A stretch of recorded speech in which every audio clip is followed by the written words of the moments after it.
Welcome to the Blackley Creek Project Podcast, Season 1, Episode 5, Spoiler Alert, August 28, 2023, starring our American and British hosts. And maybe I shouldn't say anything else. I can't believe you ended the last show on that idiotic cliffhanger. I feel as though you were trolling our audience for no good reason. I very rarely have a good reason for anything I do. But here we go again, breezing past our formal introduction. I may have many character flaws, most of which have been helpfully cataloged by my family and friends in a blog and YouTube channel, but ignoring the formalities of podcast hosting is not one of them. They are sacred and immutable, and I feel like if we don't pay attention to them, then we're no better than animals. I feel like you ignore the formalities of everything all the time. And where can I find this blog and YouTube channel? I may have found my new favorite pastime. My family has monetized it, and now they're making TikTok shorts about all the ways I annoy them. I take it all back. That sounds dreadful. Just a reminder, we are both still holding on the line here. And have been since the last episode ended. Oh, right, sorry. I, as your American host, apologize for not cutting back to you sooner. And I, as your British host, must apologize for... Wait, did you just apologize on your own? Why does my growth and maturation as a person surprise people? Lack of personal growth got the most comments on the blog and YouTube channel. Poor personal hygiene got the most comments on TikTok. I think there's a Reddit somewhere. Can I interject before this goes sideways, as is the custom? I'm not going to wait for a response.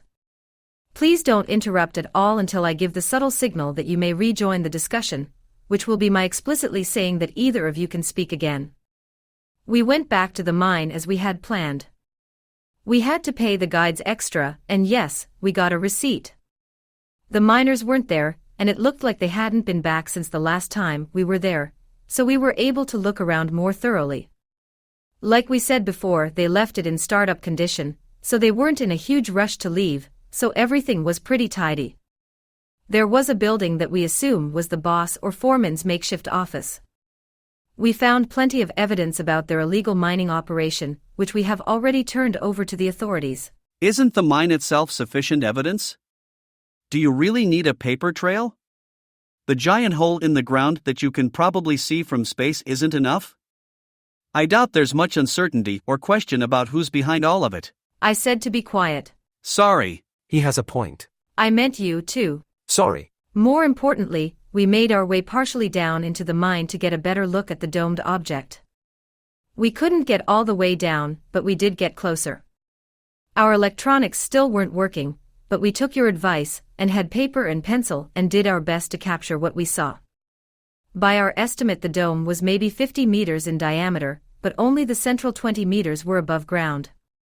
It looked like the dome had markings on it, so we drew it as well as we could. Do you have anything to add? Well, Not you. Oh, right, sorry.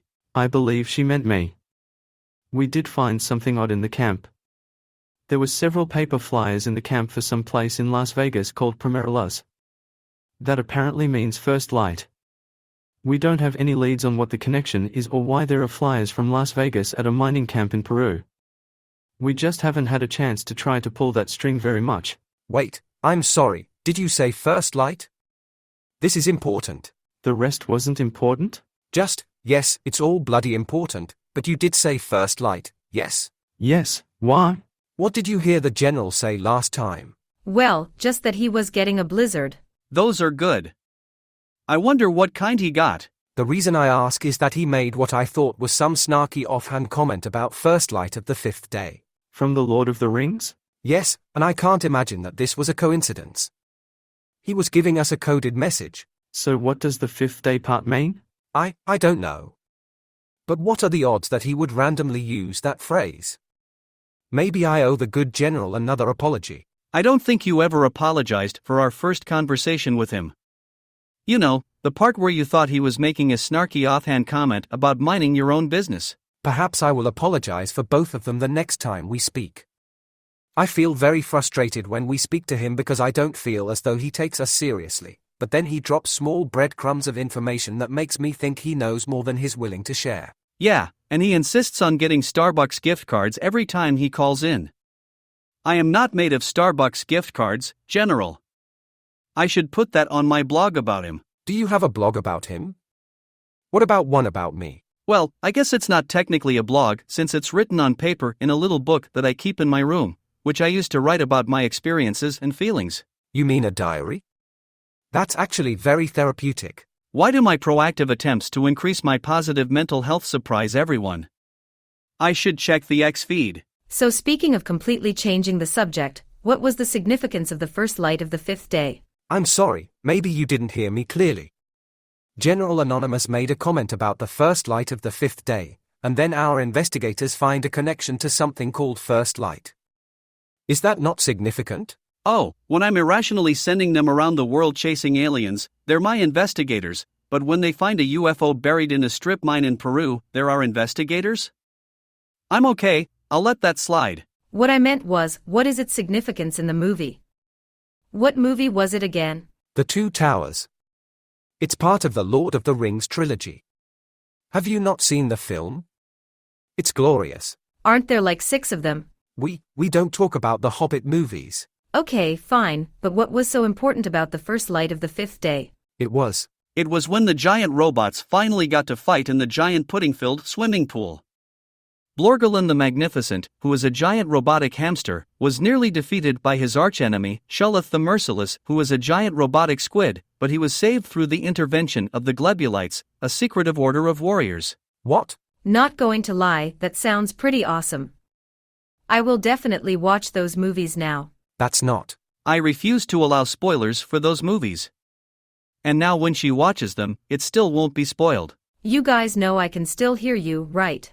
I don't know what the general meant with the phrase, but I agree, it's a stretch to think it's a coincidence. You know, you never told us we could speak again. We kind of just claimed the privilege. At this point we've told you everything with broad strokes, so yes, you can all speak again. What about the design on the dome? Right. So, it was difficult to see, but it looked like sets of regular polygons around the dome. I think a dozen sets around the top, if we counted correctly. Kind of like an Oreo? Since when do Oreos have designs on them? Since forever. There are even conspiracy theories devoted to the Oreo cookie designs. Oh, what kind of conspiracy theories? Is it about giant robots and secret societies? Actually, yes, one of the conspiracy theories is about the Knights Templar. But what about giant robots? No. Have you never looked at an Oreo cookie? I usually just eat them crushed in a blizzard. Wait, the general talked about blizzards. Do you think an Oreo blizzard is another clue? I doubt it. But you can't rule it out. I should get one. For science. But let me pivot for a minute. I feel like a guest on my own show. I'm going to ask questions now. Please do. I guess you're technically the boss since you're paying us. And don't you forget it. I think the question everyone has on their mind is, have you seen any aliens on jetpacks or miners on jetpacks or anything that is not just Peruvian jungle and strip mines? I'm afraid we haven't. The dome is the showstopper at the moment, but that's not helpful at the moment either. That's not entirely true. It isn't? Oh, intrigue. Tell us what happened. I can't be sure, but I feel like we've been followed, but I'm not sure followed is the right word. It feels like there's someone or something keeping enough distance that we can't interact directly with it, but staying close enough that we never get away from it. Sometimes I think I see it out of the corner of my eyes, but when I turn to look, there's nothing there. Now that you mention it, I feel the same way. I thought I was just experiencing the same paranoia that you have to develop when working in the field, but what you described is exactly what I've been feeling. Did you get that feeling in the foreman's office? Yes, it was pretty strong there. Calm down, it's probably just my bounty hunters keeping an eye on you. You're what? Oh sure, there are investigators, but my bounty hunters. Why would you send bounty hunters? What bounty are they hunting? Calm down, I'm only kidding.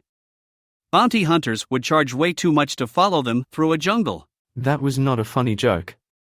We're both actually concerned about our safety. It's probably the Americans tracking you. General Anonymous seems to know an awful lot about you. Or maybe the miners. Or the aliens. None of those options sound particularly inviting or welcoming.